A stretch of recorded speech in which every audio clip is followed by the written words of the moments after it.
एक समय की बात है। एक घने जंगल में एक शेर और एक सियार रहते थे।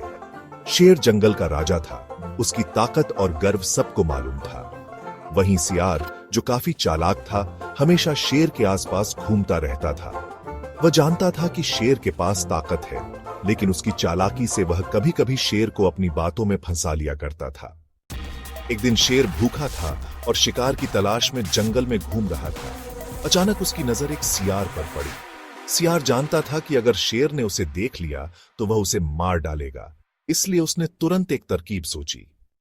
महाराज, आप तो जंगल के राजा हैं, लेकिन क्या आप जानते हैं कि जंगल के अंदर एक और जंगल है जहां शेर की तरह ताकतवर जानवर रहते हैं? अगर आप वहां जाकर उनसे मिलेंगे तो आपकी ताकत और बढ़ सकती है। शेर को इस बात पर विश्वास हो गया और उसने सियार से पूछा, क्या तुम मुझे उस जंगल के बारे में बता सकते हो? आपको बस मुझे साथ ले चलने की जरूरत है। मैं जानता हूं कि वहां जाने का सही रास्ता कहां है। शेर, जो अपनी ताकत पर इतना घमंड करता था, सियार की बातों में आ गया और उसकी बात मान ली। वह सियार के पीछे पीछे चलने लगा।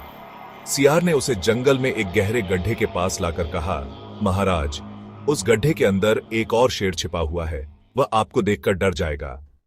शेर ने गड्ढे में झांकते हुए देखा और वहां अपने ही डरावने प्रतिबिंब को देखकर समझा कि कोई दूसरा शेर नहीं है। वह झूठे डर के कारण बुरी तरह फंसा हुआ था और सियार की चालाकी का शिकार हो गया। अंततः शेर को अपनी गलती का एहसास हुआ। उसने सियार को पकड़ लिया और उसे सबक सिखाया कि चालाकी से किसी को धोखा देना ठीक नहीं है। शेर ने सियार को छोड़ दिया और उससे वादा लिया कि वह अब कभी ऐसा नहीं करेगा।